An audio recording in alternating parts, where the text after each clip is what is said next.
Mr. Speaker, I ask unanimous consent that members all have 5 legislative days in which to revise and extend their remarks and include extraneous material on the resolution under consideration. Without objection, so ordered. Mr. Speaker, I yield myself as much time as I may consume. The gentleman is recognized for such time as he may consume. Right now, we have cartels operating in our backyard. They are kidnapping Americans, extorting families, trafficking women and children, and flooding our towns with fentanyl to maximize death and addiction on American soil. Someone tell me that I'm wrong. I don't hear anything. Just look at the images next to me. It's not Photoshop. None of this is new. It's just new that it's being defeated by President Trump, brought to an end by President Trump.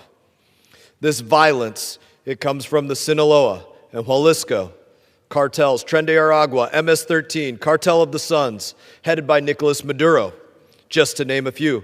The president has every bit of Article II authority to defend the United States of America from these imminent threats. These cartels that are doing this are an imminent threat. These cartels have tens of thousands of members who wake up every day and see it as their sole mission to flood the United States with lethal drugs. But my Democrat colleagues want to ignore that. Sinaloa and Jalisco alone have nearly 45,000 members combined. Gulf Cartel, 50,000 members. MS-13, another 30,000.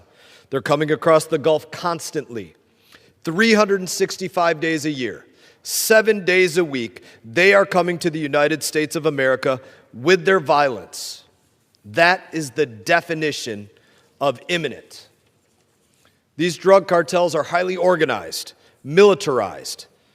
They are terrorist networks that have convinced my colleagues that they're nothing more than small street gangs. They control territory, run armed convoys, use drones for surveillance, communicate through encrypted networks like the military. They terrorize entire countries with extreme violence, and they terrorize the United States of America and our people. They spread carnage wherever they go, not just across the border, but on our side of the border as well, right here in the United States of America. Look at this morbid scene that we're going to put up here. These are 2 men about to be decapitated, literally out in the open by the Gulf Cartel. The tactics of these cartels are the same as those used by Al-Qaeda and ISIS. These are terrorist networks. Some are given safe haven by foreign governments. Others, like Tren de Aragua, take orders from Nicolas Maduro. I can tell you that Americans have paid the price for it. Laken Riley, 22-year-old nursing student, murdered in Georgia by a confirmed member of Tren de Aragua.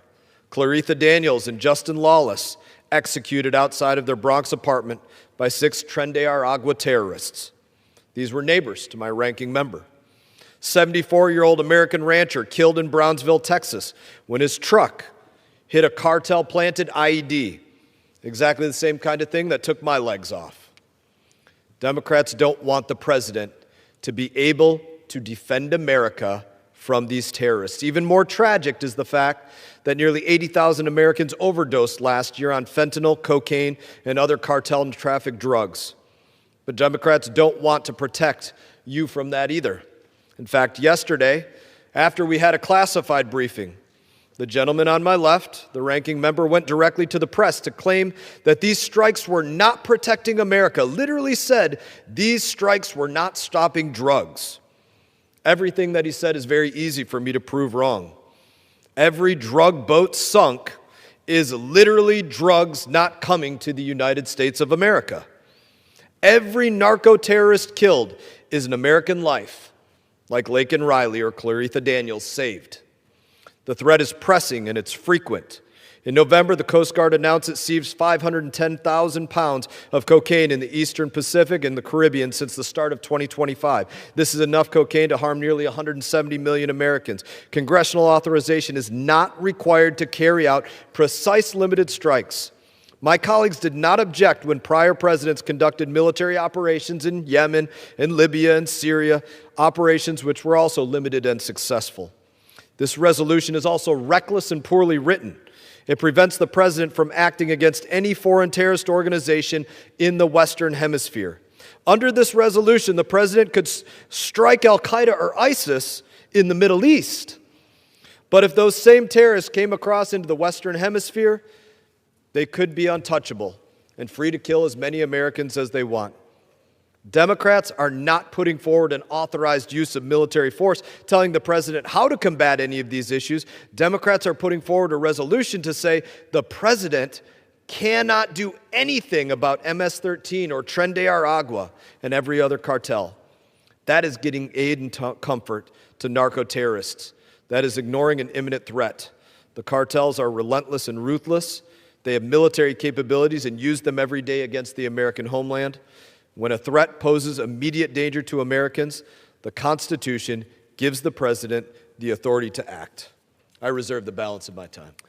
Gentlemen,